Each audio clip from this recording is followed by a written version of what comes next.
أعوذ بالله من الشيطان الرجيم.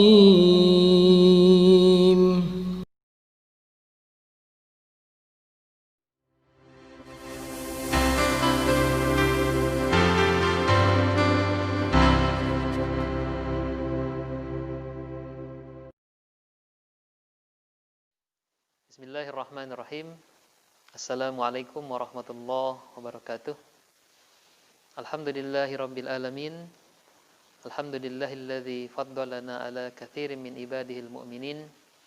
Asyhadu an la ilaha illallah wa asyhadu anna Muhammadan abduhu wa rasuluh. Allahumma salli ala sayyidina wa syafi'ina wa habibina wa maulana Muhammad wa ala alihi wa ashabihi wa man tabi'ahum bi ihsanin ila yaumiddin. Alhamdulillah, yang pertama kita terus bersyukur kepada Allah Subhanahu wa taala di mana kita senantiasa dicukupkan rezekinya oleh Allah Subhanahu wa taala, dikuatkan di dalam menjalani kehidupan di muka bumi ini. Salam dan salawat senantiasa tercurahkan kepada junjungan kita Nabiullah Muhammad sallallahu alaihi wasallam. Alhamdulillah, pemirsa yang berbahagia, para mahasiswa dan mahasiswi dan calon mahasiswa dan mahasiswi Stiisi Hidayatullah di tahun 2020 ini. Alhamdulillah, kami akan menyampaikan tentang sekilas perjalanan sejarah ormas atau organisasi masyarakat Hidayatullah, dan juga tentang bagaimana visi dan misi yang dibawa, yang dikembangkan oleh Hidayatullah secara umum. Alhamdulillah, kalau berbicara tentang sejarah Hidayatullah, maka tentunya antara pesantren Hidayatullah dengan pendirinya itu satu hal yang tidak bisa dipisahkan.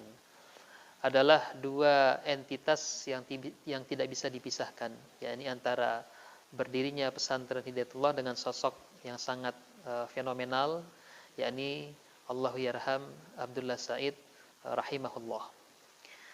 Sehingga sangat erat kaitannya antara berdirinya Hidayatullah ini dengan peran daripada sosok Allah yarham Al-Ustadz Abdullah Said ini. Sehingga beliau bisa dikatakan adalah sebagai penggerak utama, prime mover, ya, sebagai penggagas utama.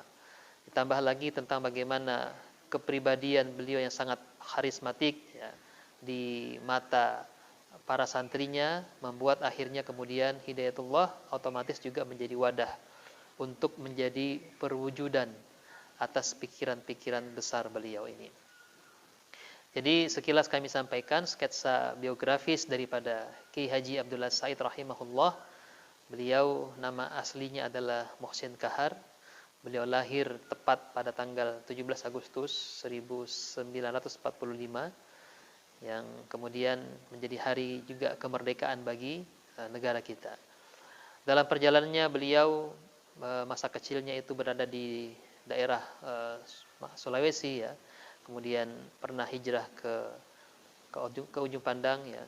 Kemudian sampai beliau menyelesaikan sekolahnya di PGA, Pendidikan Guru Agama, yang nantinya dari itulah, pasca dari PGA itulah beliau kemudian terus mengembangkan kapasitas keilmuannya.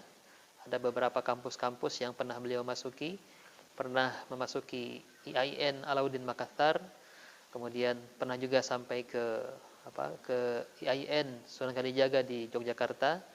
Dan beliau adalah sosok seorang mahasiswa yang sangat aktif, ya, menggalang kekuatan mahasiswa untuk kemudian merespon fenomena atau dinamika politik yang ada di negara kita ini. Alhamdulillah, sampai kemudian beliau pendiri Hidayatullah ini punya interaksi yang cukup kuat, ya, baik secara individu ataupun secara pemikiran kepada tokoh-tokoh masyumi, ya, misalnya ada Muhammad Natsir, ada Profesor Hamka, Kiai Haji Isa Ansori, Muhammad Rum, ya, Kasman Singgadimejo dan sebagainya.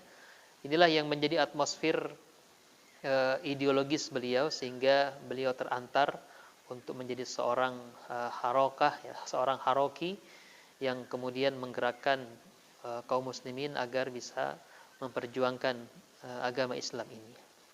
Alhamdulillah, dalam proses perjalanannya sampailah beliau itu ingin ketika beliau membaca ya sebuah tulisan ya, dari salah seorang tokoh Muhammadiyah ya, yakni Kiai Haji Mas Mansur, yang dimana di dalam buku tersebut ya, diceritakan bagaimana perjalanan Kiai Haji Mas Mansur itu ke satu tempat di Afrika yang bernama Shanggit. Ya, diceritakan di kampung tersebut tergambar satu lingkungan yang Islami, ya, lingkungan yang tertata dengan baik, tempat para santri untuk belajar dari berbagai macam keilmuan, ya. Dan di sana tegak yang namanya sholat jamaah. Maka dari gagasan yang diilhami oleh tulisan dari Kiai Haji Mas Mansur inilah yang mendorong beliau untuk kemudian mewujudkannya juga di Indonesia. Maka dalam satu upaya ketika beliau di Makassar atau di Sulawesi ketika itu ingin juga mendirikan itu, ingin juga membangun satu kawasan, satu kampus yang persis mirip dari apa yang pernah disaksikan oleh Kiai Haji Mas Mansur tersebut. Maka sudah sempat ya, ada kesepakatan, ada musyawarah di daerah Bone akan dibangun perkampungan atau lokasi tersebut. Tetapi dalam perjalanannya ternyata mengalami kegagalan sehingga kemudian tidak jadi. Sampai pada satu peristiwa di mana beliau akhirnya hijrah ke kota Balikpapan. Maka setelah hijrah ke kota Balikpapan inilah ya, beliau maka kemudian di tahun 1969 ya, beliau sampai di kota Balikpapan ini. Dari situlah beliau mulai mengumpulkan para pemuda-pemuda ya, untuk kemudian dibina, ya, dididik untuk menjadi kader-kader beliau ketika itu. Maka dalam proses perjalanannya dari tahun 69, tahun 70 ya, beliau sudah mulai masyhur ya di kota Balikpapan ini untuk menjadi seorang mubaligh yang sangat kondang, yang sangat terkenal. Dari kemampuan berpidato beliau yang sangat luar biasa, ya, juga kepribadiannya yang sangat karismatik. Maka itulah yang membuat akhirnya menjadi magnet orang-orang untuk bergabung ya, menjadi bagian dari proses pengkaderan yang beliau lakukan di kota Balikpapan.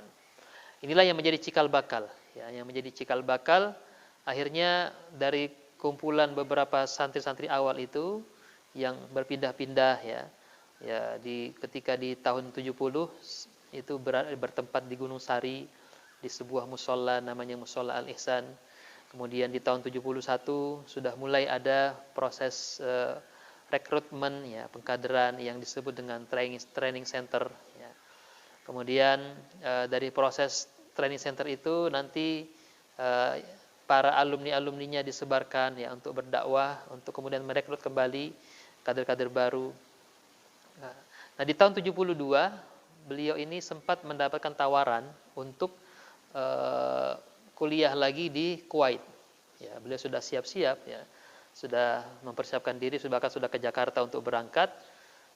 Tetapi kemudian mendapatkan nasihat dari salah seorang ulama agar kemudian ya nggak usah jauh-jauh lah untuk belajar ke Kuwait. Ini yang engkau ini sekarang dibutuhkan oleh umat di kota Balikpapan. Ya, tidak perlu menunggu engkau sampai selesai, ini umat sudah menunggu gitu ya. Maka akhirnya beliau membatalkan, padahal sudah mendapatkan beasiswa untuk bisa meneruskan pendidikan di negeri atau di kota Kuwait. Ya. Maka setelah beliau kembali, ya maka beliau Allahyarham Ustaz Abdullah Said memutuskan agar mencari para guru ya, para asatidzah yang bisa direkrut untuk bergabung ya, di pesantren yang beliau rintis di Balikpapan. Maka beliau sebelum kembali ke Balikpapan, ya, maka beliau berkeliling ke teman-teman, ke pondok-pondok yang pernah beliau datangi dulu sebelum ke Balikpapan. Ya, ada pesantren Persis, ada pesantren Kerapiak, ya, Gontor dan sebagainya. Dari tokoh-tokoh itulah kemudian diajak, ya, ada Ustadz Usman Palese ya, dari Bangil, ada Ustadz Hasan Ibrahim dari Kerapiak, ada Ustadz Hashim HS dari Gontor, ya, dan Ustadz Nazir Hasan, ada Ustadz Kisman dari Akademi Tarjih Muhammadiyah. Inilah para asatidzah yang menjadi tokoh-tokoh awal yang mendidik para santri di Hidayatullah pada masa awal-awal itu. Maka mulailah dibangun satu komunitas yang di situ tampilan luarnya adalah program kursus bahasa Arab, bahasa Inggris ya. Jadi maka mulailah banyak orang berdatangan mendaftar ya. Mendaftar dan mendapatkan pendidikan bahasa Arab, bahasa Inggris. Tapi kemudian di malam harinya oleh Allahyarham Ustaz Abdullah Said mendapatkan pengkaderan ya, bagaimana menjadi seorang pejuang, bagaimana menerjunkan diri menjadi seorang mujahid untuk membela agama ini. Maka dari proses doktrin itu yang awalnya program pendidikan kursus bahasa Arab, bahasa Inggris, malah kemudian menjadi satu gerakan masyarakat, gerakan pemuda-pemuda yang siap untuk terjun ya, menjadi para dai ya, di tengah-tengah masyarakat.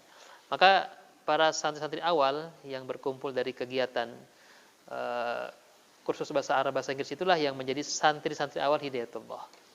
Ya, jadi dalam perjalanannya seperti itu.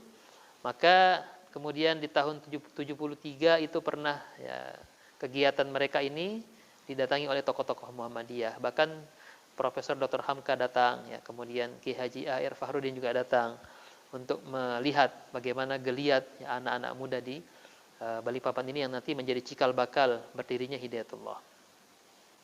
Alhamdulillah pemirsa dan mahasiswi ISTIS Hidayatullah dan juga para calon mahasiswa, dari kegiatan itulah maka kemudian di tahun 1974 akhirnya para pemuda-pemuda ini atau gerakan yang dibawa oleh Ustaz Abdullah Said ini mendapatkan tempat di satu daerah yang namanya Karangbugis. Nah, di Karangbugis itulah beliau mendapatkan tanah wakaf kurang lebih 0,5 hektar ya, dari salah seorang tokoh ya, yang bernama Haji Abdul Qadir Mapasosong. Ya. Dari sanalah dibangun gubuk-gubuk, ya, musola-musola, pusat kegiatan. Ya.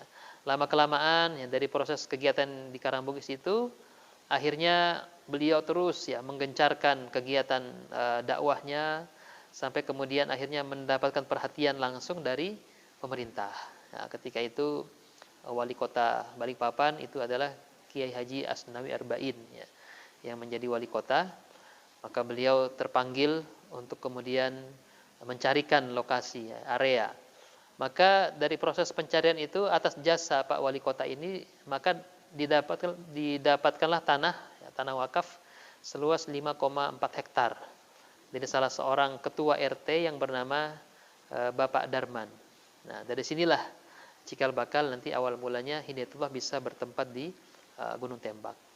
Ya, jadi setelah fix ya mendapatkan tanah wakaf dari Haji Darman ini, maka akhirnya kegiatan yang ada di Karangbugis berkembang dan kemudian ada yang di kota dan ada yang di wilayah pinggiran kota.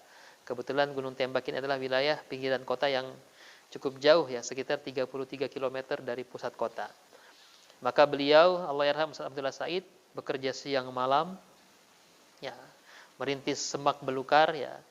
Kemudian berupaya menggalang kekuatan masyarakat yang ada di Kota Balikpapan sehingga tepat pada tanggal 5 Agustus 1976 pesantren Hidayatullah ini diresmikan ya, secara resmi oleh pemerintah, bahkan dihadiri langsung oleh Menteri Agama Profesor Dr. Haji Mukti Ali. Ya. Beliaulah yang menjadi Menteri Agama ketika itu yang meresmikan pesantren ini di tahun 76. Maka dari proses itulah dari awalnya pesantren terus ya berkembang ya. Sehingga dalam perkembangannya mungkin kami akan menjelaskan ada proses dinamika, ada proses ekspansi, ada proses transformasi di dalamnya. Ya, jadi dalam perjalanannya karena memang Hidayatullah ini fokus kepada kegiatan keumatan, sementara memang ketika itu bisa dikatakan rezim penguasa Orde Baru ketika itu cukup ketat ya di dalam mengawasi kaum muslimin ya. Maka perlu kehati-hatian yang luar biasa. Maka disitulah terlihat bagaimana kecerdasan sosok Allahyarham Ustaz Abdullah Said di dalam merespon dinamika sosial, dinamika politik yang ada ya. Beliau tetap berusaha menjalin hubungan yang baik ya, dengan aparatur pemerintah. Bahkan bisa dikatakan karena eratnya hubungan dengan pemerintah itulah maka Hidayatullah di Gunung Tembak bisa mendapatkan support yang sangat banyak ya, bantuan-bantuan dan sebagainya untuk membangun kampus yang awalnya 5,4 hektar sekarang telah menjadi 120 hektar lebih Dari situlah perjalanannya kemudian setelah diresmikan dalam perjalanannya dari tahun 76 terus hingga hari ini berkembang, mengalami proses dinamika yang luar biasa dalam interaksinya dengan pemerintah, dengan masyarakat, ya. Bahkan bisa dikatakan di era Orde Baru itu cukup santer, ya, cukup sering pejabat-pejabat itu datang ke sini. Ya, menteri-menteri yang hadir sini sangat banyak, ya. Jadi ada Menteri Agama, Menteri Sosial, Menteri Lingkungan Hidup, ya, Menteri Penerangan, Pak Harmoko, Menteri Perumahan, ya. Sampai ketika itu Pak Habibie pun di tahun 93 juga datang ke sini. Menggambarkan betapa eratnya, ya, hubungan atau kekuatan silaturahim yang dibangun antara pesantren Hidayatullah dengan pemerintah, ya, di masa itu. Bahkan terakhir pernah kampus ini pernah didatangi oleh sosok Presiden SBY, ya. Alhamdulillah, jamaah rahimakumullah, artinya dalam proses perjalanan yang ada, mensikapi dinamika yang ada, Hidayatullah tetap berusaha untuk bisa menempatkan diri dengan baik. Kemudian dalam proses transformasinya kita saksikan misalnya Hidayatullah berhasil melakukan ekspansi yang cukup luas, ya. Ekspansi yang luar biasa.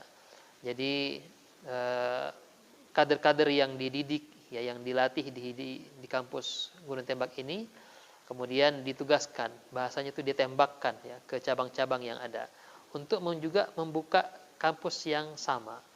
Ya, jadi maka sejak tahun 75 bahkan itu sudah mulai digencarkan itu yang namanya dakwah ke pelosok-pelosok terpencil. Ya. Jadi dan inilah yang menjadi cikal bakal. Kenapa kemudian Hidayatullah punya jaringan yang cukup luas di seluruh Indonesia? Karena memang gencar sekali dilakukan pengkaderan, kemudian kadernya itu ditugaskan ke daerah-daerah untuk juga membuat satu lingkungan yang sama, membangun lingkungan yang Islami, ya, satu kawasan yang Islami di mana di dalamnya tegak yang namanya sholat jamaah. Maka dalam perjalanannya Hidayatullah terus berkembang, ya. Di daerah Kalimantan saja itu kemudian sudah cabang yang pertama adalah Kabupaten Berau itu di tahun 77, ya, dan terus berkembang kepada kota-kota yang lain, ya, sampai sekarang hampir semua kota kabupaten yang ada sudah ada cabang Hidayatullah. Juga begitu pula halnya dengan cabang-cabang yang lain terus, ya, dari wilayah Sulawesi, kemudian Papua, kemudian di Pulau Jawa, Sumatera, ya. Hampir rata-rata daerah itu sudah ada cabang-cabang Hidayatullah. Jadi yang menarik proses ekspansinya ini untuk wilayah misalnya Papua dan Sulawesi itu kebanyakan kadernya dari Gunung Tembak, ya. Jadi Sumatera, Papua dan Sulawesi kebanyakan kadernya dari Gunung Tembak. Tapi kemudian yang merintis cabang di daerah Pulau Jawa, ya, kemudian NTT, NTB sampai di Pulau Bali dan sebagainya itu adalah kader-kader yang dididik di Surabaya dan juga di Jakarta. Ini menggambarkan dinamika ekspansi yang luar biasa dari Hidayatullah. Maka hingga hari ini pun sudah kita saksikan sudah cukup, ya, banyak, ya, jumlah cabang-cabang Hidayatullah menyebar ke seluruh wilayah di negara Indonesia ini. Kemudian nanti di tahun 2000, ya, jadi nanti pasca wafatnya Allahyarham Ustaz Abdullah Said di tahun 98, maka Hidayatullah mengalami proses transformasi, ya, mengalami proses transformasi, dan disitulah Hidayatullah bermetamorfosis, tidak hanya sebuah gerakan yang berbasis pesantren, tetapi juga satu gerakan yang sifatnya organisasi masyarakat secara umum atau ormas. Maka sejak tahun 2000 di Munas yang pertama hanya diputuskanlah bahwa Hidayatullah menjadi satu lembaga yang berkembang dari sebuah pesantren menjadi sebuah ormas, sebagaimana ormas yang ada seperti NU, ya, Muhammadiyah, ya, dan ormas-ormas Islam yang lainnya. Maka sejak itulah akhirnya ada struktur kepemimpinan, struktur organisasi yang terbentuk, ya. Ada sifatnya pimpinan pusat, pimpinan wilayah, daerah dan sebagainya. Ada Dewan Syuro dan sebagainya, dan menyesuaikan dengan format struktur yang sudah diatur oleh pemerintah. Maka sejak tahun 2000 itu Munas yang pertama sampai 2005. 2005 itu Munas yang kedua sampai 2010. Itu di bawah kepemimpinan Ustadz Dr. Abdul Mannan sebagai Ketua Dewan Pimpinan Pusatnya. Kemudian tentunya pasca wafatnya Allahyarham Ustadz Abdullah Said, yang menggantikan pemimpin Hidayatullah adalah Ustadz Abdurrahman Muhammad, ya, sebagai pemimpin secara umum dari Hidayatullah. Kalau bahasa di teman-teman di Nahdliyin itu ada namanya Raisul Am, ya. Mirip-mirip begitulah. Maka dari tahun 2000 di Munas yang ketiga 2010, ya, sampai 2015, ya. Kemudian 2015 sampai sekarang, ya, 2020, yang sekarang dipegang oleh Ustadz Dr. Nasirul Haq LCMA sebagai Ketua Dewan Pimpinan Pusat Hidayatullah. Ini kira-kira bagaimana proses dinamika, ya, sejarah yang terjadi di dalam perjalanan Hidayatullah secara organisatoris, gitu ya. Maka dari situlah memang kan sejak awal ketika Hidayatullah ini dirintis, sudah punya visi untuk bagaimana membangun satu kawasan, satu lingkungan yang islami, satu miniatur peradaban yang islami, di mana di dalamnya tegak yang namanya syariat Islam, di dalamnya itu ada sholat jamaah yang ditegakkan, kultur dan budaya Islam, budaya sosial Islam yang ditegakkan, adanya kekuatan jamaah di dalamnya, dan itulah yang sudah berhasil dilakukan oleh Allahyarham Ustadz Abdullah Said ketika masih berwujud pesantren dan cabang-cabangnya yang luas itu.